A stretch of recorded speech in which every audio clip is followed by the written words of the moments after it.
or you're playing the game, and that's kind of like automatic. That's kind of secondary. But the other part of that is you're streaming, and it's a bit of not only performance art, you're in the public eye. Right.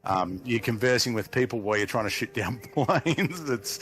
And then explaining what you're doing, time and time again, which is great. And, huge props to the guys like yourself, Wingling Dragon, and like Crabs and all those guys that do it all the time, And generate the interest and get people like interested in it. But I just had to take a bit of a step back and ask myself a few questions there, I realize I do it for myself. I love playing with gadgets.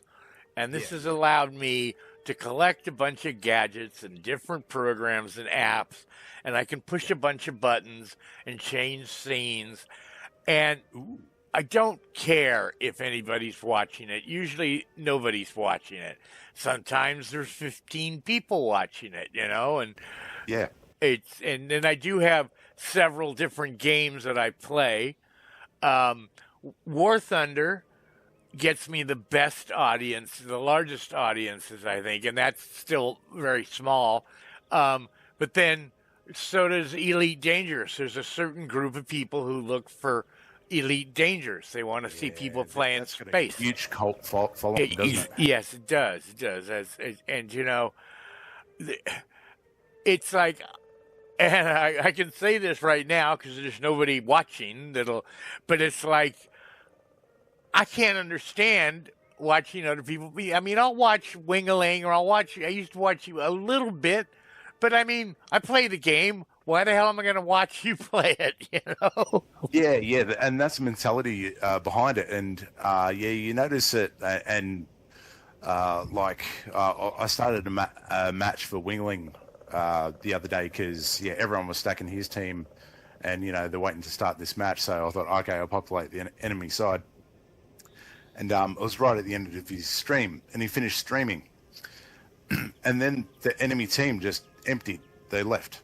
There was no reason for them to be there anymore because part of the experience for them was being on stream. And I went, all right, okay, that's a little bit of the fundamental problem with streaming. Or I still love it, and I love that it gets that attention. But you kind of need a celebrity in the mix to keep it going. You know what I mean?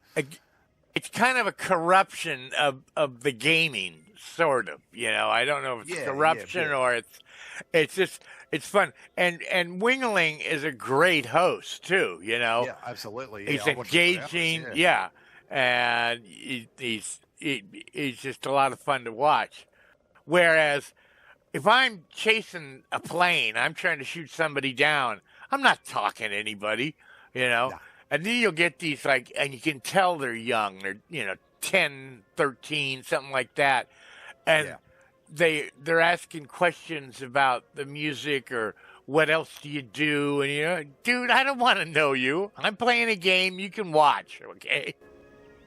Yeah, that's the thing, and that's what I noticed in my first couple of years of streaming too. Like the barrage of random questions you get while you're either talking about something completely different, or you're trying to concentrate as hard as you can. And it's a performance art. You've got to take it both, and you got to be able to have a bit of a laugh at yourself as well, and stay humble, and also. Play the game to the best of your ability, regardless of whether you're being watched or not. And in the early days, I didn't know how many people were kind of watching and that kind of thing. But I used to get the voice messages through, and between the breaks, I'd look at the channel number, and your whole mood and demeanor kind of changed. And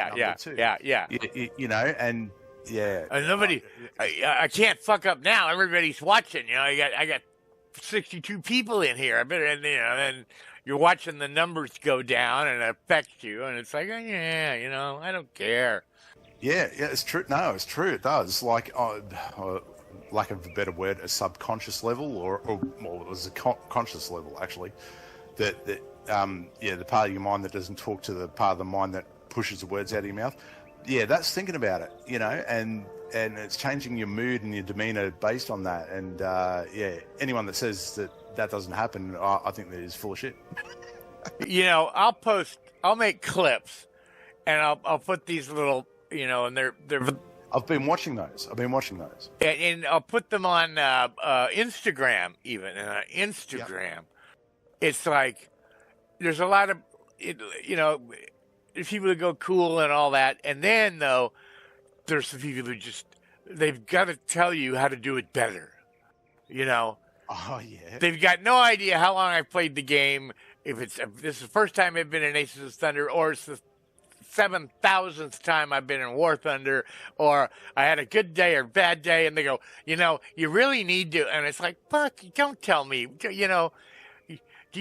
is that how do you give people unsolicited advice? Do you have any friends left? Nobody wants to hear unsolicited advice. Yeah, even if I have to say something, I try and start out with the positives first, and then